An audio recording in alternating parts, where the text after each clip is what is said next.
Ladies and gentlemen, let us avoid the frames per second war for a moment, and instead let's talk about the PlayStation 4's compute potential. So just to get us all onto the same particular page, compute is going to be extremely powerful in the next generation, and the idea of offloading certain workloads from the CPU and placing them onto the GPU, which is technically better at doing certain things, is going to be pretty prevalent. So the guys behind Resogun, Housemarque, have been talking about just what they're going to be doing with it.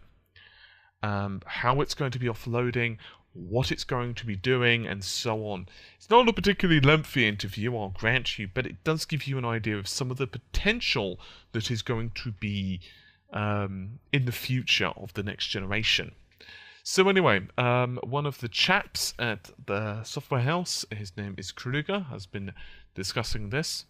Basically, most of the cubes, the individual voxels, all the stuff is basically done on the GPU, and that offloads a tremendous workload from the CPU, so all that's left to do is just focus upon the gameplay. He then added, we've always been very technically proficient company because we have a lot of people from the demo scene. A lot of the people just naturally like tinkering with the kind of stuff, you know. So it just came naturally. We started off looking at GPU compute and using it as much as possible in order to get all of that stuff happening. He also adds, and this part is, in my opinion at least, pretty crucial, they get better results with less work when compared to that of the PlayStation 3's cell processor. And they also added, if we had to do all of that on the CPU, the game would be kind of a similar experience, but it would have a lot less going on. It would be a lot less dynamic, a lot less fluid.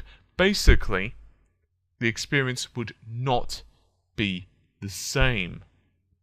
End quote, and very short interview, I'll grant you, but this, in my opinion, is quite encouraging. Now, for those of you who are not too familiar with the PlayStation 3's cell processor, I'll give you a very quick crash course.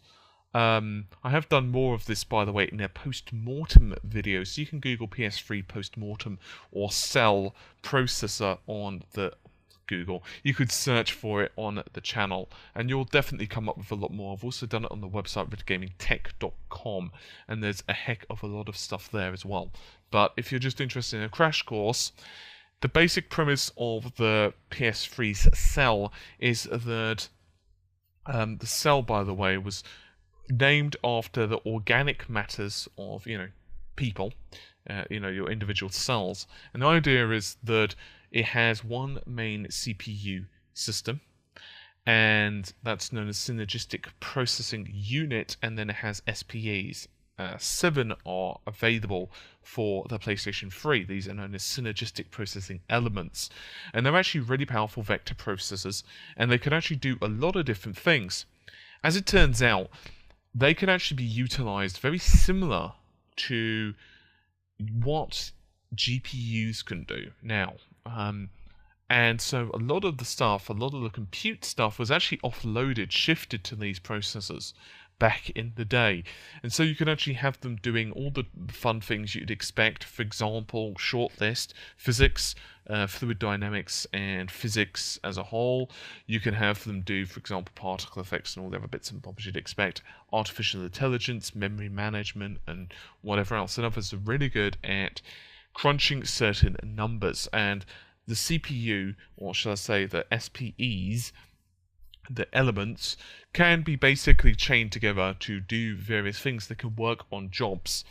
Now, the PlayStation 4's GPU has actually had some specific work ordered and added into it from the they've had, for example, things such as volatile bit, which AMD have confirmed that Sony actually came up with that idea. And the idea is to basically nuke a specific line of code in the level 2 cache. So, for example, let's say you have 100 lines, and this is just purely an example, then you don't want to necessarily remove all of them because you're basically wasting memory cycles, because obviously it means that, let's say you have level, let's say you have line 0 to 100, or 1 to 100, just to make it easy, then let's say the only line you need to change is line 45.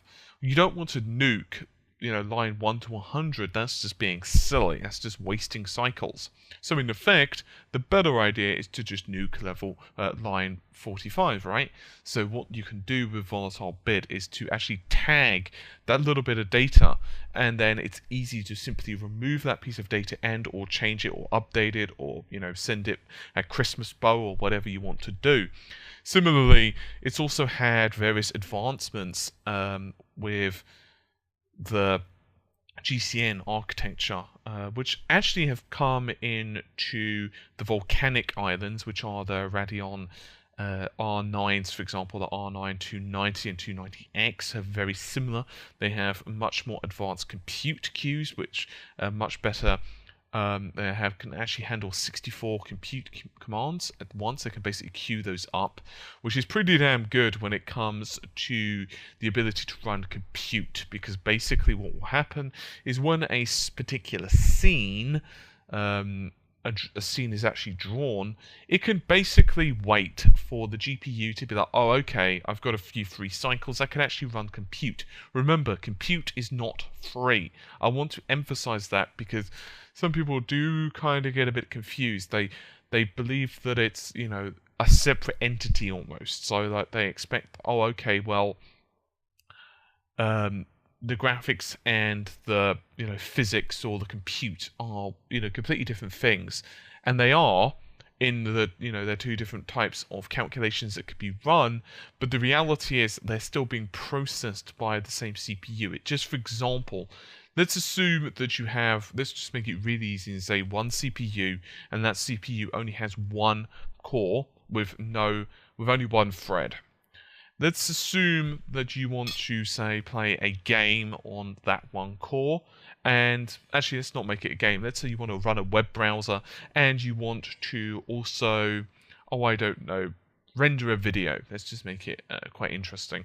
Well, if you're surfing the internet and you're on YouTube at the same time as you're doing, say, video rendering, what you'll notice is, of course, the CPU is basically sharing its time. And this is pretty much what's going on with the GPU. This is obviously vastly simplified, but in effect, the system can only process one thing at a time. The difference is with a GPU, in this case, is it has hundreds or thousands of cores. For example, the PlayStation 4 has 1152 stream processors. That is 64 64 stream processors per GCN block, and there are 18 of them. So that gives you the 1152. Anyway, I'm going to get going. Hopefully you guys have found this video a little bit interesting. I think I need some sleep. Anyway, but then I am recording this in the nuclear fallout bunker after the recent Infinity Ward bombshell, shall we say. And if you're not quite sure about what that's about, you should check out the other video that I'm uploading today in concern with the PlayStation 4 resolution. And oh Jesus. Anyway, I'll see you soon. Take care. Bye for now.